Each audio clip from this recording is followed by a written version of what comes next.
दोस्तों मेरे सामने एक 22 साल की लड़की हैं जो कि कानपुर से आई हैं। उनको करीब 3 महीने से पीरियड नहीं आ रहे हैं। चेहरे पर अनचाहे बाल हैं। उनके पापा बहुत हेरी हैं, मम्मी भी हेरी हैं। जब अल्ट्रासाउंड किया गया उसमें polycystic ovary disease and PCOD मिला। जैसे मेरे पहले वीडियो बता चुका, पीसीओडी क्या होता है, मल्टीपल इमेच्योर ओवरी में देखते हैं।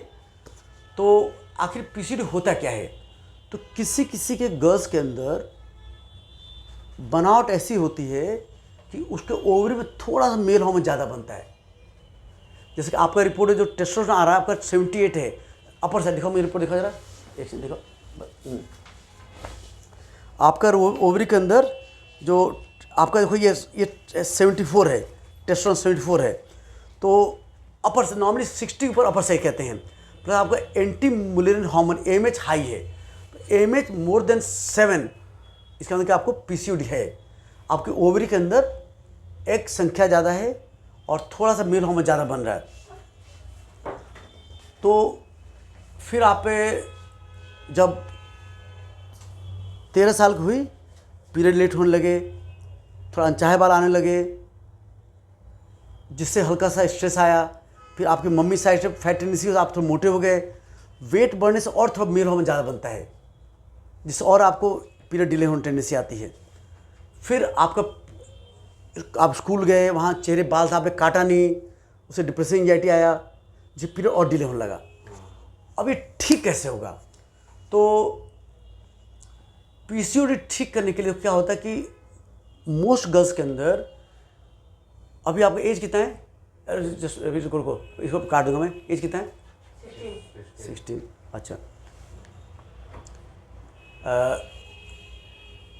नॉर्मली क्या होता है कि जो यंग गर्ल्स होती हैं, जब पीरियड आने के बाद अप टू 17 साल तक हार्मोन सिस्टम मैच्योर नहीं होते हैं।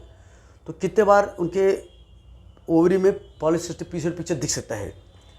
तो ऐसे में उनका लेट पीरियड भी हो सकता है। तो पीसीओडी डायग्नोसिस नॉर्मली हम लोग करते हैं थोड़ा लेट और 17 साल के बाद करते हैं, है ना। तो यंग गर्ल्स में नॉर्मली पीसीओडी डायग्नोसिस नहीं बनाते हम लोग। तो हम तो ये कहेंगे इस लड़की के अंदर, ये सब काट दूंगा मैं, इस लड़की के अंदर ये पीसीओडी आया चूँकि अब यंग लड़की है।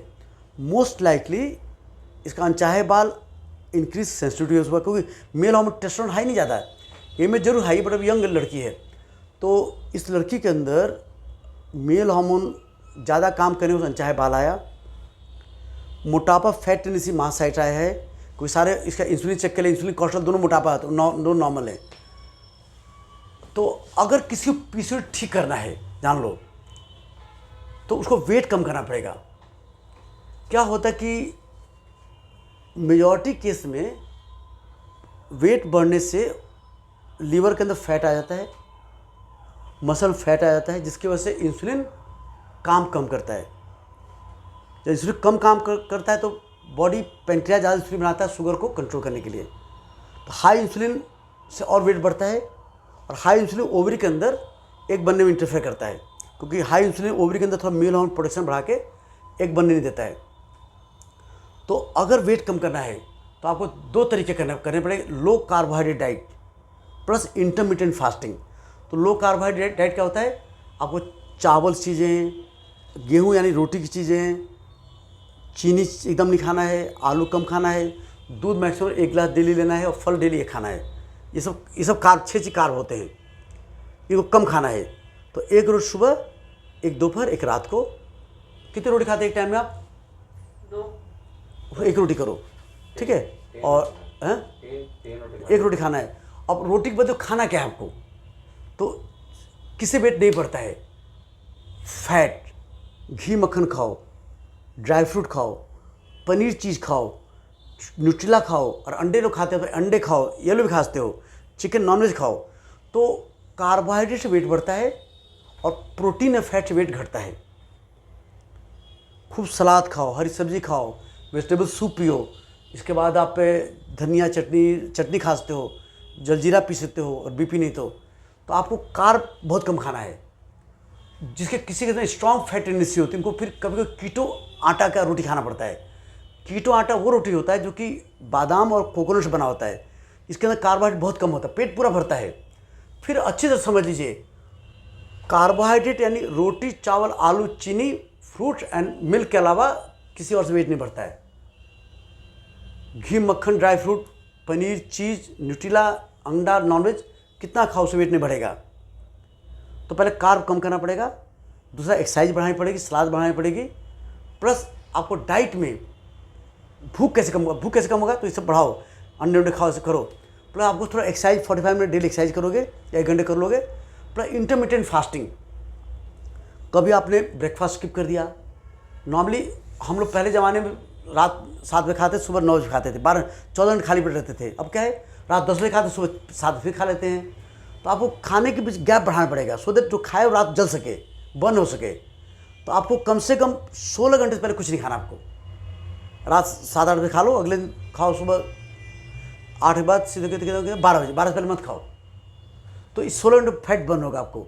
कभी ऐसा करो, कभी भूख आप फीकी चाय पी लो, 2-4 बादाम खा लो और डिले करो। कभी सीधे 2 बजे आपने लंच और ब्रेकफास्ट एक साथ कर लिया आपने। इसमें क्या है कि आप एक खाना स्किप किया, बाकी जब खाओ भरपेट खाओ। कीटो आटा रोटी खा लिया, एक रोटी खा लिया, बादाम, ड्राई फ्रूट, सलाद, सब्जी, घी, मक्खन, एक्स्ट्रा वर्जिन ऑयल, इससे वेट नहीं बढ़ता है। मतलब आपको इंटरमीडिएट फास्टिंग मतलब होता है कि आपको जब भी खाना भरपेट खाओगे। कभी आपने लंच भी स्किप कर दिया, डिनर भरपेट खाया, अगर खाना कम खाओगे तो बॉडी को लगे कि मुझे खाना कम मिल रहा, बॉडी अपना मेटाबॉलिज्म स्लो कर देगी, वेट गिरना बंद हो जाएगा। तो कम खाने से वेट कभी नहीं घटता है। जब भी खाओ भरपेट खाओ, लेकिन कार्ब मत खाओ, कार्बोहाइड्रेट मत खाओ, अदर चीज़ खाओ, प्रोटीन, फैट खाओ। तो low carb, high fat, moderate protein, intermediate fasting, salad, हरी सब्जी, चटनियाँ, ये सब चीज़ खाओ, तब वेट घटेगा। और जैसे वेट घटेगा, लीवर से, मसल से फैट घटेगा, इंसुलिन असर बढ़ जाएगा, आपका बॉडी इंसुलिन अच्छा काम करेगा, आपका पीसीओडी ठीक हो जाएगा। नॉर्मली अधिकांश गर्ल्स को 25 साल होते होते, जैसे एज बढ़ता है, उनका बॉडी से मेल हार्मोन प्रोडक्शन घट जाता है।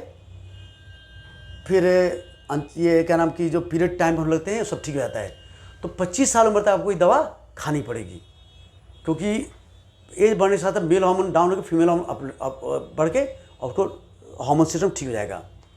तो वेट कम करना पड़ेगा, समझ गए।